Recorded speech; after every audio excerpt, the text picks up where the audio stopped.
Good morning everyone, welcome to enlighten tutorials. आज की video में मैं मैथ सैम्पल पेपर का सेक्शन ई देखेंगे। ठीक है, हम लोग देखेंगे सेक्शन ई को, जिसमें हम लोग क्वेश्चन नंबर 36 को देखेंगे। ठीक है, तो क्वेश्चन नंबर 36 में क्या दिया इन्होंने कि Anika is studying in class 10th। ठीक है, अनिका 10th में है। She observes two poles D C and B A. D C and B A को वो ऑब्जर्व करती है। Okay, the height of this poles are x m and y m respectively. और D C और B A का height इन्होंने x metre और y metre दिया है। ए बी का एक्स मीटर दिया है और सी डी का वाई मीटर इन्होंने दिया है। ठीक है, these poles are Z M apart, मतलब ये ए बी और डी सी जो पोल है ना वो जेड मीटर अपार्ट है, मतलब उन दोनों के बीच का डिस्टेंस है Z meter. And O is the point of intersection of these lines joining the top of each pole to the foot of the opposite pole and the distance between point O and L is D. तो उन्होंने A B और D सी जो पोल है उसके बीच का distance Z दिया है, और जो ए बी और डी सी पोल है ना उसको अगर मिलाया जाए, ठीक है,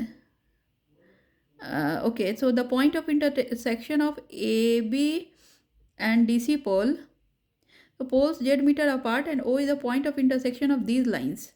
और ये जो लाइन है ना इनका इंटरसेक्शन पॉइंट ओ है। इनका जो टॉप है ना, अगर इस टॉप से अगर इस बॉटम को अपोजिट पोल्स के टॉप के बॉटम को अगर हम मिलाएंगे तो वो ओ पॉइंट पे मिलेगा। ठीक है, पॉइंट ओ बिट ओके, वो पॉइंट पे मिलेगा। And L, okay, and the distance between O L जो है ना उसका डिस्टेंस है डी, मतलब डी डिस्टेंस है वो। Few questions came to his mind while observing the poles. Based on the above information, solve the following questions. तो सबसे पहले है which similarity criteria is applicable in triangle CAB and triangle CLO। तो triangle CAB और triangle CLO को लेंगे। ठीक है, तो आपको इसमें बताना है कि कौन सा सिमिलैरिटी क्राइटेरिया लगेगा। तो आप सबसे पहले in triangle CAB and in triangle CLO में जब आप देखोगे, ये L पॉइंट है, ये ए है, ये बी है, मैं बड़ा कर देती हूँ, ये ओ है और ये सी है और ये डी है। ठीक है, तो in triangle C A B and in triangle C L O you can see that angle B A C is equal to angle O L C is equal to 90 degree. ठीक है, यहाँ पे देखो, angle C A B is equal to C L O is equal to 90 degree. Angles made by vertical poles with ground, जो भी poles खड़े होते हैं ग्राउंड पे वो हमेशा 90 डिग्री का ही एंगल बनाते हैं। ठीक है, again angle B C A equals to angle O C L. ठीक है, why? Because this is common to both the triangle, therefore triangle C A B is similar to triangle C L O. तो triangle C A B जो है ना वो similar है triangle C L ओ के by A similarity से। यहाँ पे एक एंगल कॉमन है और यहाँ पर भी दो एंगल, अगेन ये एंगल कॉमन है, ये एंगल 90 डिग्री है और ये कॉमन है, तो ये दो ट्रायंगल जो है ना वो आपस में सिमिलर होगा बाई ए सिमिलैरिटी। ठीक है, तो क्वेश्चन में पूछा है कौन सा सिमिलैरिटी है इस दो ट्रायंगल में, तो you can say in triangle C A B and triangle C L O there will be a a similarity. Now if X is equal to Y, मान लो ये दोनों पोल्स का हाइट इक्वल है, मतलब C D is equal to A B, then you have to prove that B C is equal to D A. तो यहाँ पे हम कॉन्ग्रुएंसी लगा सकते हैं। ठीक है, तो देखो यहाँ पे in triangle C A D and triangle C A B, triangle C A D और ट्रायंगल सी ए बी को लेंगे, तो यहाँ पे देखो C D is equal to C B already given, C D is equal to C B, C D is equal to A B, sorry A B, X is equal to Y given. ठीक है, और angle D C A is equal to angle B A C is equal to 90 degree. ठीक है, angles made by the poles to the ground is always 90 degree. ठीक है, and C A is equal to C A common, तो आप S congruency से S से कर सकते हो कि angle triangle D C A is congruent to triangle B A C. अगर ये दोनों ट्रायंगल कॉन्ग्रुएंट है तो D A is equal to C B हो जाएगा हमारा। C P C T C से corresponding parts of congruency triangles are congruent. So by CPCTC we can say that DA is equal to DB, DA is equal to BC। So यहाँ पे आप देखो कि हम लोग यहाँ पे लिख सकते हैं कि BC is equal to DA by CPCT। Okay, अब BC और DA को अगर आप इस तरह ले आओगे तो BC by DA is equal to 1:1। So BC 1:DA is equal to 1:1 हम लिख सकते हैं, हेंस प्रूव्ड। इसका क्वेश्चन नंबर एक और है। सबसे पहले तो देखेंगे if CL is equal to a, मान लो CL का लेंथ उन्होंने A दिया है, then find A in terms of X, Z and D। अगर CA का लेंथ A है तो आपको X, Z एंड D के फॉर्म में A को निकालना है, मतलब A को X, Z पूरा लेंथ है और D के फॉर्म में A को निकालना है। तो यहाँ पर देखो कि in triangle D, second, see here triangle ABC similar to triangle CLO, we already proved, ऊपर में हमने प्रूव किया है कि triangle CAB is similar to triangle CLO। अगर ये सिमिलर है तो हम क्या लिख सकते हैं, AB by LO equals to AC by LC, ठीक है। AB by LO is equal to AC by LC, ठीक है। दोनों जो साइड के रेशियो हैं वो इक्वल होंगे। अब देखो AB की जगह पे हम X लिख सकते हैं, LO की जगह D लिख सकते हैं, AC की जगह Z लिख सकते हैं और LC की जगह पे A लिख सकते हैं। तो सी है AB by OL is equal to AC by LC, तो X by D is equal to Z by E, hence A is equal to ZD by X, hence proved. हमें यही प्रूव करना था। नेक्स्ट और पार्ट में देखेंगे if AL is equal to B, अगर AL B के बराबर है then find B in terms of Z, Y and D। तो आपको अगेन Z, Y और D के फॉर्म में आपको निकालना है किसको, B को। So again we will see in triangle DCA and OLA, ये दोनों ट्रायंगल को अब हम लेंगे। तो ये दो ट्रायंगल दोनों सिमिलर हो जाएंगे क्योंकि देखो DCA angle is equal to angle OLA and angle DAC is equal to angle OAL, ठीक है, कॉमन है। तो triangle DCA is similar to triangle OLA। अगर ये दोनों ट्रायंगल सिमिलर है तो इसके साइड का रेशियो भी इक्वल होगा। देयरफॉर DC बाई OL, देखो DC by OL is equal to CA by LA। तो DC by OL is equal to CA by LA। अब हम DC की जगह पे क्या लिख सकते हैं, Y, OL की जगह पे D लिख सकते हैं। तो Y by D is equal to Z by B। तो Y by D is equal to Z by B, hence B is equal to Z into D by Z into D by Y। तो यही हमें proof करना था। Now question number 37 देखेंगे। इसमें इन्होंने कहा है कि the school auditorium was to be constructed to accommodate at least 1500 people. तो एक स्कूल का ऑडिटोरियम है, ठीक है।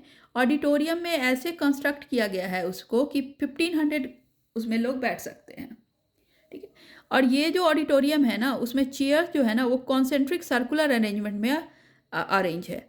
मतलब यहाँ पे अगर मान लो कुछ प्रोग्राम हो रहा है तो जो भी चेयर है ना वो कॉन्सेंट्रिक सर्कल में अरेंज है, मतलब एक ही सेंटर है उस सारे सर्कल्स के। जितने भी सर्कल्स यहाँ पे है ना उन सभी सर्कल्स के सर्कुलर जो चेयर है उन सभी सर्कुलर चेयर का सेंटर बस एक है, ठीक है।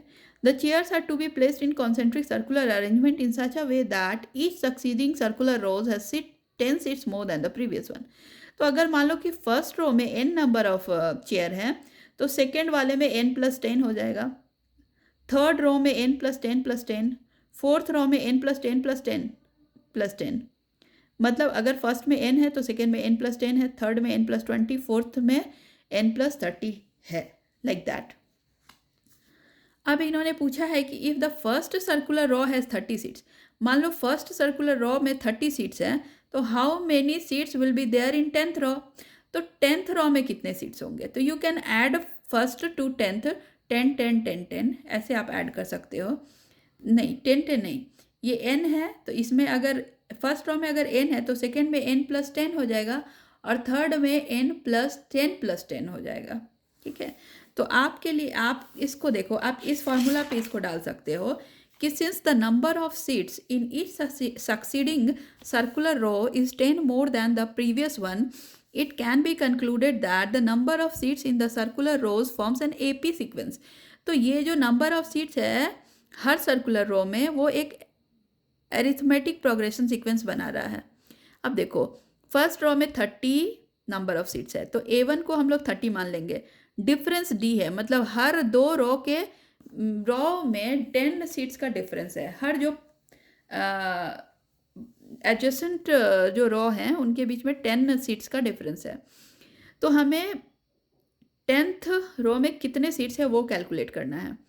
तो a n is equal to a one plus N minus one d होता है। मुझे 10th रो का सीट्स निकालना है, तो A10 is equal to 30 plus n minus one that is 10 minus one into d that is 10।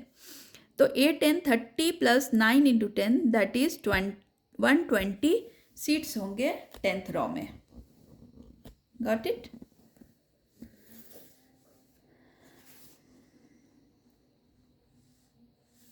Now next question है, for 1500 seats in an auditorium how many rows need to be there.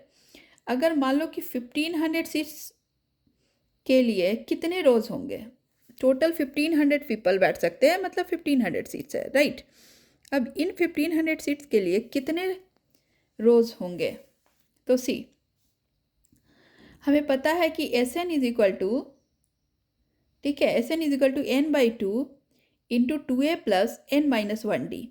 तो S N हमारा 1500 है, N by two हमें N का value निकालना है, 2a first row में 30 seats है, तो 2 into 30 plus N minus one that is 30 minus one into 10।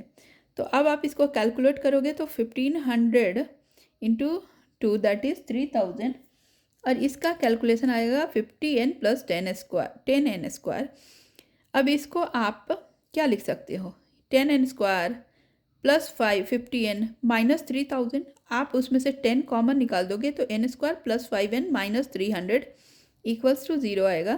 तो n square plus 20n minus 15n minus 300 equals to 0। अब आप n कॉमन निकालोगे तो n प्लस 20 और n माइनस 15 मिलेगा। अगर मान लो कि हम n को 20 मानेंगे तो नेगेटिव वैल्यू हो जाएगा, तो नेगेटिव वैल्यू को हमने कैलकुलेट नहीं करना है, so we will take n is equal to 15। तो 15 रो होंगे, ठीक है। How many rows are needed for 1500 seats, that is 15 row. और 15 और पार्ट इसका देखेंगे, और 1500 if 1500 seats are to be arranged in the auditorium how many seats are still left to be put after the 10th row। तो 10th रो के बाद कितने सारे सीट्स बचे रहेंगे, ठीक है। अगर 1500 सीट्स को हमें फिल करना है, 1500 सीट्स है टोटल, ठीक है, और 10th रो तक फिल हुआ है, तो कितने सीट्स अभी बच गए। तो यहाँ पर देखो again, number of seats already put up to the 10th row is S10।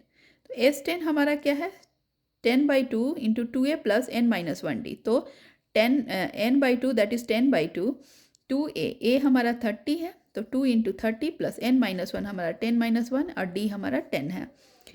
तो क्या हो जाएगा, 5 इंटू 60 प्लस 90 दैट इज 750। तो 750 10th रो तक सीट्स हैं, और हमारे 1500 टोटल सीट्स हैं। तो number of the seats left will be 1500 minus 750 that is 750। So the number of the seats still required to be put is 750,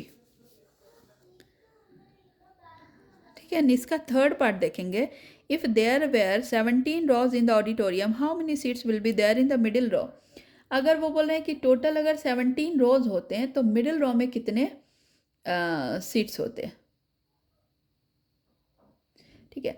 तो देखो 17 अगर टोटल रो होता तो मिडिल रो हमारा 9th होता, कैसे, क्योंकि 17 बाई 2 करोगे ना तो 8.2 आएगा, 8.5 आएगा, तो हम लोग 9th टर्म को मिडिल टर्म लेंगे। तो 9th टर्म जब मिडिल होगा तो हमें कितने सीट्स मिलेंगे 9th टर्म में, तो हम यहाँ से देखेंगे कि A9 is equal to A plus 8D, मतलब A9 क्या होता है, A1 plus n minus one D. तो A1 an is equal to A1 plus n minus one D. an हमारा 9 है, A1 हमारा 30 है, n minus one that is 9 minus one that is 8, और d हमारा 10 है। तो हम डायरेक्टली यहाँ पे 30 प्लस 80 लिख सकते हैं, दैट इज 110 सीट्स, ठीक है। तो मिडिल टर्म में मिडिल रो हमारा 9th रो होगा, और 9th रो में टोटल 110 सीट्स होंगे। नाउ क्वेश्चन नंबर 38 देखेंगे। Metallic silos are use by farmers for storing grains. देखो फार्मर्स जो है ना वो जो ग्रेन्स हैं उसको स्टोर करते हैं सिलोज में। सिलोज कैसा होता है ना कि एक सिलेंड्रिकल शेप का मेटालिक स्ट्रक्चर होता है और सिलेंड्रिकल शेप के ऊपर कोनिकल शेप रहेगा, ठीक है। तो metallic silos are use by farmers for storing grains. Farmer Giridhar has decided to build a new metallic silo to store his harvested crop grain. It is in the shape of cylinder mounted by cone, ठीक है। तो कोन ऊपर में mounted है, नीचे का cylindrical shape है। Dimension of the conical part of the silos are as follows. देखो यहाँ पे मैंने डायमेंशन लिखा है, ये सिलो है, ठीक है। ये सिलेंड्रिकल शेप है और ऊपर में कोनिकल शेप है, ठीक है। तो देखो यहाँ पे radius of the base of the cone is 1.5 metre and height of the cone is 2 meter, right? Again, dimension of the cylindrical part of the silos are as follows. Radius of the cylindrical part is again 1.5 meter and height of the cylindrical part is 7 meter. So on the basis of the above information answer the following questions, ठीक है। तो हमें अब following questions का answer करना है। Calculate the slant height of this conical part of one silo. तो ये जो कोनिकल पार्ट है ना इसका स्लैंट हाइट हमें निकालना है। तो इसके लिए हम लोग क्या करेंगे, देखो radius of the cone is 1.5 m, height of the cone is 2 m। So slant height that is this L is equal to root under h square plus r square. तो L इज इक्वल टू क्या हो जाएगा, root under h square हमारा 2 square हो जाएगा और r square 1.5 का whole square हो जाएगा, दैट इज 2 का स्क्वायर। अब 1.5 को हम लोग 3/2 का होल स्क्वायर लिख सकते हैं, दैट इज 4 प्लस 9/4। तो L is equal to root under 25/4 that is 5/2। Root से बाहर निकालेंगे तो 25 का 5 और 4 का 2, तो ये आपको मिलेगा 2.5 m। तो इसका स्लैंट हाइट हमें मिल जाएगा 2.5 m, यही हमें निकालना था, ठीक है। नेक्स्ट पार्ट में इन्होंने कहा है कि find the CSA curve surface area of the conical part of the silos. तो ये जो सिलोज है ना इसका CSA हमें निकालना है। CSA और मतलब कि ये कोनिकल पार्ट में हम लोग कहाँ कहाँ टच कर सकते हैं, ठीक है। तो CSA of the cone is πRL, हमें पता है फार्मूला। पाई की जगह पे 22/7, R की जगह पे 1.5 और L हमने निकाल के रखा है 2.5। जब आप इसको सॉल्व करोगे ना तो आपको 82.5/7 मिलेगा। सो इसको अगर आप फिर से डिवाइड करोगे तो आपको 11.78 मीटर स्क्वायर मिलेगा। So CSA of the conical part of the silo is that is 11.78 metre square, ठीक है। हम लोग एरिया को मीटर स्क्वायर में लिखते हैं, ठीक है। फाइंड दी, ये तो हो गया। थर्ड पार्ट देखेंगे, find the cost of metal sheet used to make the curve cylindrical part of one silo at the rate of ₹2000 per metre square. तो हमें, ठीक है, हमें क्या निकालना है कि हमें कॉस्ट निकालना है अगर कर्व सिलेंड्रिकल पार्ट को 2000 रुपीज़ पर मीटर स्क्वायर से मेटल शीट अगर लगाया जाए तो। Find the cost of metal sheet use to make the curve cylindrical part of one silo at the rate of ₹2000 per metre square. तो सबसे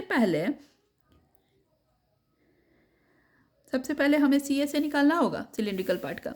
अगर आपको इस सिलेंड्रिकल पार्ट में मेटल का शीट लगाना है तो आप इसका कर्व सरफेस एरिया को निकालोगे।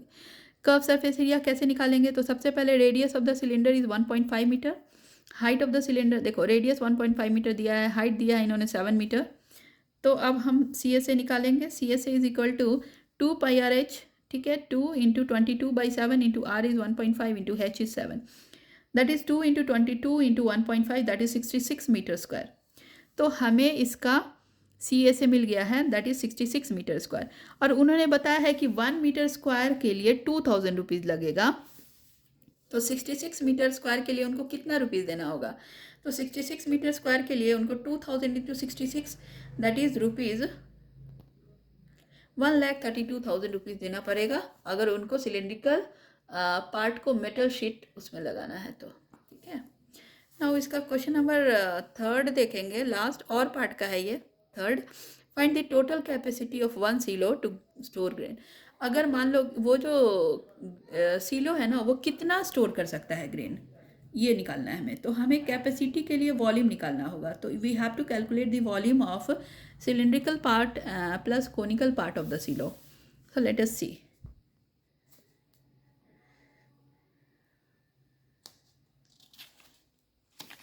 सी here, total capacity of the silos is equal to volume of the cone plus volume of the cylinder. हमें पता है volume of the conical part is equal to 1/3 pi r square h और volume of the cylinder is pi r square h. Pi r square common निकल जाएगा, यहाँ पे 1/3 H बचेगा, यहाँ पे एच बचेगा। तो 22/7 R square is 3/2, so 3/2 into 3/2, 1/3 H हमारा 2 है किसका, कोनिकल पार्ट का, और सिलेंड्रिकल पार्ट का एच हमारा 7 है। तो आप 22/7 इंटू 9/4 इंटू 2/3 प्लस 7 लिख सकते हैं। 2 into 1 is equal to 2, 2/3 plus 7। So 22/7 into 9/4 into हमारे यहाँ पे 21/3 आ जाएगा। तो जब आप इसको मल्टीप्लाई करोगे ना तो आपको क्या मिलेगा, सी हेयर 3 3 जा 9, 3 3 जा 9, ठीक है। So 23 into 33 is 759 divided by 14। तो ओवरऑल आपको 54.21 मीटर स्क्वायर, 54.21 मीटर स्क्वायर आपको total capacity, metre cube total capacity of the silo मिलेगा। सो ये हमारा ये सैम्पल पेपर का लास्ट क्वेश्चन था। नेक्स्ट क्वेश्चन में मैं बेंगलोर से अयोध्या प्री बोर्ड एग्जाम जो है ना सेकंड उसका एग्ज़ाम हुआ है, उसका मैं क्वेश्चन पेपर लेकर आऊँगी साइंस और मैथ्स का। तो प्लीज़ आप मेरे चैनल पे बने रहिए, मेरे वीडियो को लाइक शेयर एंड सब्सक्राइब करें, ठीक है। कुछ क्वेरी हो तो कमेंट सेक्शन में पूछे। Thank you so much.